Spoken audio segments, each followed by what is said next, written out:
So, today I want to talk about family and minimalism. I know that that's one of the biggest pain points that people say that they don't start minimalism because most of their family isn't on board. And that can be really, really difficult. I think that that's one of the main reasons why that it stops people from doing minimalism at all, or even to declutter or to live with less, not even living a minimalist lifestyle, but just living a life with less.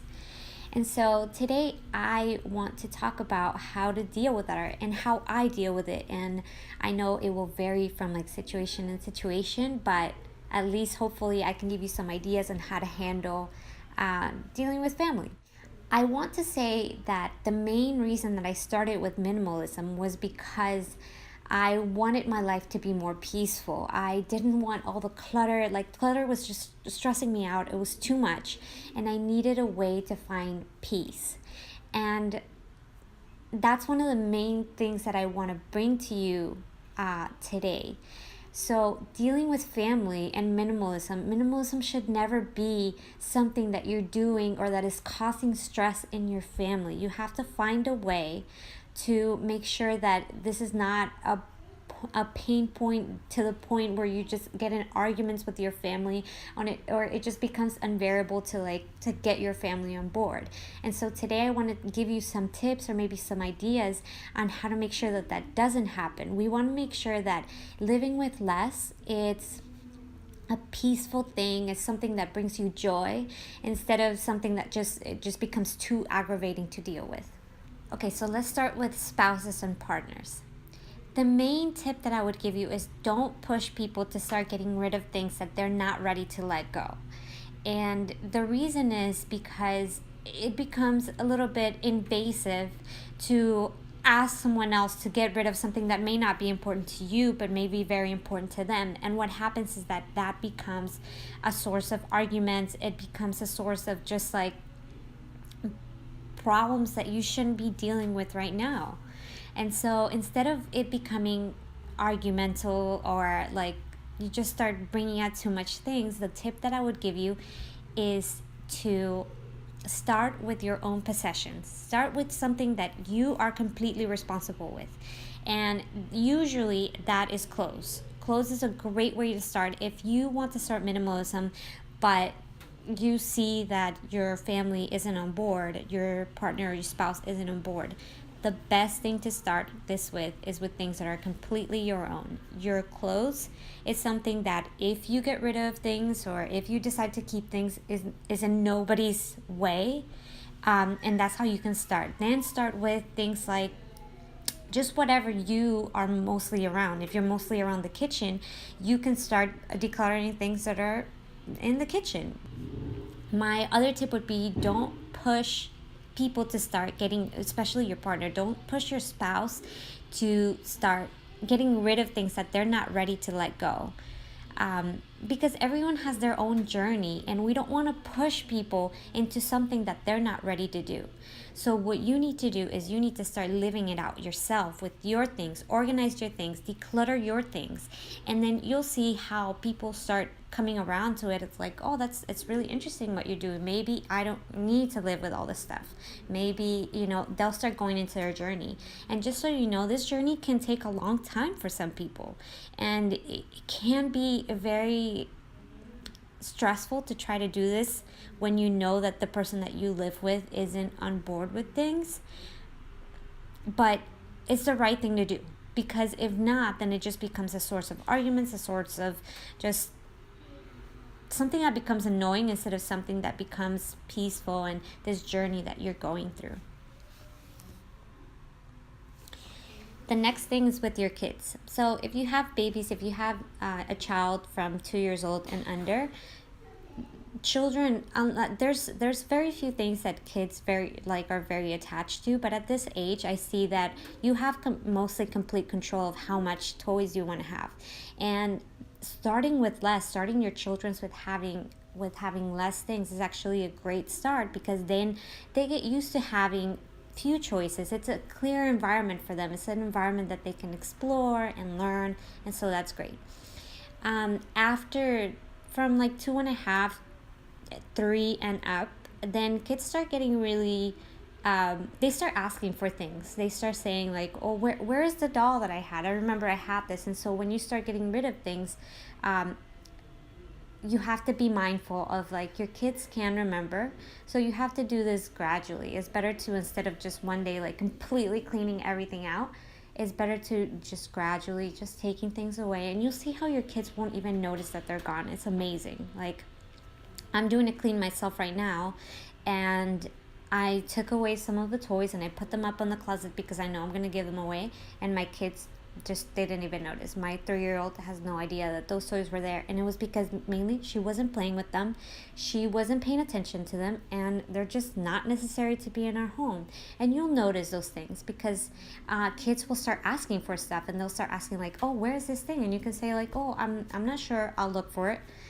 Don't take it out right away, because the minute that they know that you're stashing toys somewhere, they're gonna want to have all those toys in there.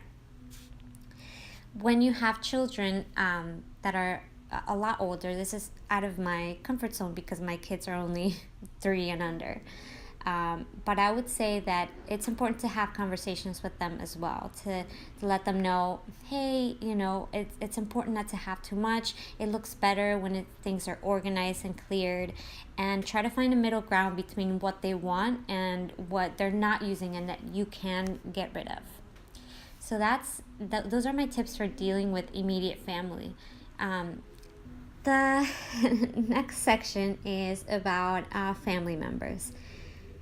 This can be really hard because not a lot of family members are on board with this minimalism thing, and they are not living in your house to see the changes and the processes. They just see it as like, you don't want to take my gift, your kids need all this stuff, they want toys. And so that can be really hard conversations to have. The first thing that I did, and the main tip that I would give you, is to start talking to your family about it. Not just like, hey, sit down, this is what we're gonna do, we don't want any more toys, because I feel like that becomes too confrontational. And you have to understand that people are giving your family or are giving you gifts and your kids gift because they love you, and that's the way that they know how to love on your children.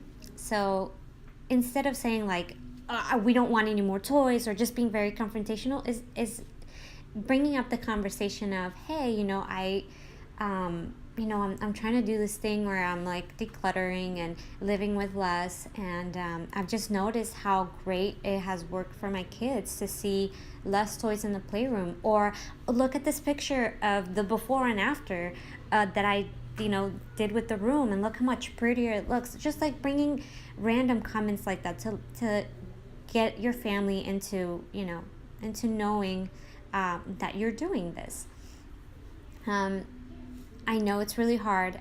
One of the ideas that I started doing with my kids, especially around Christmas and birthdays, is that when the grandparents would buy something for the kids, some of the stuff would stay at their house, and I would say, we'd love to keep this at grandma and grandpa's house, so that when you go there, you can play with those toys, and they have toys for the kids. I know it doesn't work for everyone, but that has worked really great for us. The fact of we leave some of the toys at grandma and grandpa's, and they deal with however they want to deal with the toys. That has worked. Another thing that we do is that we encourage Amazon wish lists. We make a wish list for our kids, and we let our families know, look, these are the toys that our kids are really into right now, they really want, and we let them buy it for them. Instead of us buying them toys, we let the grandparents, the family members, bring those toys or bring those gifts to them, because it makes them feel good to know that they're giving your kids something that they really like. So we allow for those toys, for the things that our kids really want, to be purchased by our family members if they want to do it. Gifts. I know this is a hard one, and I'm gonna give you my opinion on what I do. I love gifts. I appreciate gifts. I try to tell people, again, like I do Amazon wish lists for myself as well, and I try to give them to my family members, like, this is what I really need. I really need a baking set right now, or but sometimes I do get random gifts, and I really appreciate it. And it's very controversial because I know that people mean the best, that they give you a gift that that they think that you're gonna love. But I think that after a while, if I'm seeing that it's just becoming clutter, or that I'm just taking things and I'm not releasing them because I feel guilty, I don't. I let it go. I say, thank you so much. I really appreciate, and I don't tell them to their face. I literally, like Marie Kondo way, I thank the item, like, thank you so much for bringing me joy. Thank you so much for the person for giving me this. And now I have to let it go and have someone else enjoy it, and give it to a person who really wants it, needs it, who will enjoy it much more than I am, just sitting in a closet or sitting in a bag or sitting in a box that's not doing anything. Again, like, everyone has to figure out how to deal with that. I know that there's some family members that are really hard on that, which is like, where is this thing that I gave you, or where's this thing that I gave the kids, or why did you give that away? And I know that can become a pain point. So there's no easy answer for this. You have to understand that I can't give you the right answer for what you have to do. What I do, to be honest, is to release those things and let them go and say, I'm really thankful that you gave me this, but I have to let it go because it's becoming clutter in my house. You're going to have to figure out a way to deal with this. But honestly, I encourage you that if it's something that people are guilting you into keeping, is not bringing you any joy, and it's selfish in some way to have to, to keep it because someone is guilting you into having this thing that you don't want. So it's up to you how to deal with those things. But honestly, like, I am the type of person that I love you all very much and thank you, but I'm gonna let it go. Again, I just want to bring it back to the fact that we should have things that, again, like, I know that everyone's been watching Marie Kondo right now, but really that bring you joy, that are bringing peace to the family. Find ways of not just telling people that you're going to do this, or you're going to be a minimalist, that they should get on board, but really start living it out yourself. Slowly and surely, you will start to declutter. You will start to organize things, to live in a more peaceful environment, and you'll see how the people around you will notice, and they will notice that you're more at peace. They will notice that you are much more organized, that there's a system for things, that things are feel just much less cluttered. And I encourage you to do it. And if your family members come on board right away, then great. Like, bring them on board, do it together, do it as a family, do it as a couple, do it with your kids. But if they're not, then just give them their time. It's important that minimalism is a thing that brings you peace and joy, and not a thing that becomes aggravation or a source of argument for your family. So I would love to know how you have dealt with your family, or maybe some questions that you may have about dealing with family. I know that this is not an easy place to, not an easy thing to do, and but I want to hear about your stories, and how have you been doing minimalism with your family members. I hope you found this video helpful. Thank you so much, and please subscribe if you like my videos. Thank you guys so much.